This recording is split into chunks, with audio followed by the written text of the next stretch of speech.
तुम लोग कर रहे हैं, आप लोग जो ये प्रदर्शन कर रहे हैं आज, इसके बारे में क्या करना है?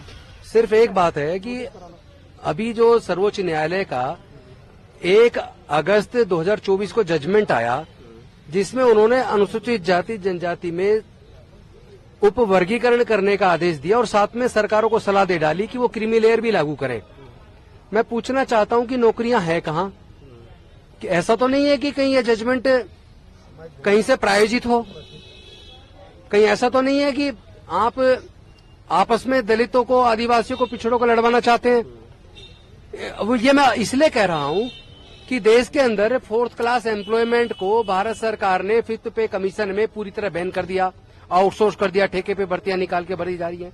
वहां पे तो आप रिजर्वेशन दे ही नहीं रहे। ऊपर से जब आप क्लास 1, क्लास 2, क्लास 3 की बात करते हैं तो उसमें भी आप ठेके पे भर्ती कर रहे हैं, कॉन्ट्रैक्ट पे भर्ती कर रहे हैं, और वैकेंसी एक है। करीब 2000 अनुसूचित जातियां हैं। मैं पूछना चाहता हूं कि अगर आप उपवर्गीकरण कर भी देंगे, अगर आप ये कहते हैं कि भाई बहुत सारी जाति छूट गई जिनको मौका नहीं मिला, आप 2000 जातियों को कैसे देंगे?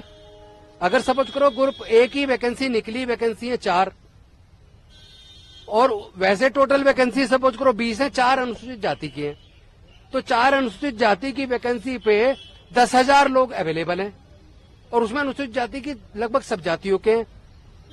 अब जो एग्जाम में बैठेगा वहां तो कोई जाति देखी नहीं जा रही है अनुसूचित जाति की, लेकिन उस एग्जाम में बैठने के लिए जो क्वालिफिकेशन चाहिए, उस क्वालिफिकेशन को अर्जित करने के लिए लाखों रुपया चाहिए।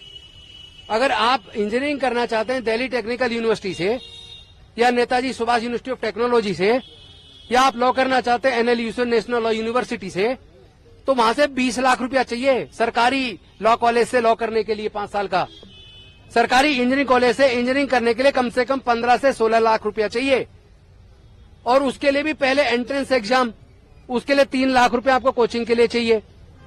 तो आप पहले तो कोचिंग के 3 लाख खर्च करो, उसके बाद एग्जाम में बैठो, क्वालिफाई करोगे तो आपको आपका नंबर आएगा तो आपको एडमिशन ऑफर होगा। फिर आपको वो 4 साल की डिग्री और 5 साल की डिग्री करने के लिए उसके लिए 15 से 20 लाख रुपया चाहिए। क्या सरकारों ने इन वर्गों को जो उपेक्षित रह गए, अनुसूचित जाति जनजाति में जो पिछड़ गए, उनको मुख्य धारा में या उस क्वालिफिकेशन को अर्जित करने के लिए क्या उनके फीस का इंतजाम कर दिया आपने? आप उनकी फीस का इंतजाम तो कर नहीं रहे। ठेकेदारी प्रथा आप खत्म कर नहीं रहे। आपने इंश्योरेंस सेक्टर बेच दिया, आपने बैंकिंग सेक्टर बेच दिया, आपने रेलवेज बेच दिया, एयर इंडिया बेच दिया, एयरपोर्ट बेच दिए, बंदरगाह बेच दिए, ITDC के होटल बेच दिए, बाल्को बेच दिया, नाल्को बेच दिया, गैस कंपनियां बेच दी, पेट्रोलियम कंपनी बेच दी। जो बिक गया वहां रिजर्वेशन है नहीं। और जो लोग ये तर्क देते हैं प्राइवेट में क्यों ना चाहिए, तो अपने पैसे लगाते हैं। भाई वो जिस जगह पे लगा रहे हैं वो सरकार से सस्ते दर पे वो जमीनें हासिल की है, और साथ में बैंक से लोन लेके कर रहे हो। बैंक में पैसा गरीबों का है, हमारे पैसे से आप लोन ले रहे हो और सरकार की जमीन को लेकर आप इंडस्ट्री लगा रहे हो, और फिर कह रहे हो प्राइवेट सेक्टर में रिजर्वेशन नहीं देंगे। तो भाई जब नौकरियां नहीं होंगी इस सब क्लासिफिकेशन का करोगे क्या?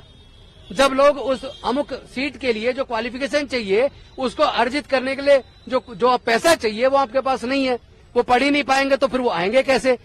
और मैं इसको बड़े एग्जाम्पल देके बताता हूं। जैसे अगर हम हरियाणा की बात करें तो हरियाणा के अंदर 78 अनुसूचित जाति हैं। 78 अनुसूचित जाति की जनसंख्या लगभग 64 लाख और कुछ हजार है। और उसमें आपको मैं एक मजेदार आंकड़ा दिखाता हूं, आप देख के खुद चौंक जाएंगे कि किस तरह बेवकूफ बनाया जा रहा है। देखिए ऐसी जातियां भी हैं जो 4th क्लास में भी, 4th क्लास में ऐसी बहुत सारी जातियां जिनको आज तक एक भी 4th क्लास में भी एम्प्लॉयमेंट नहीं मिला।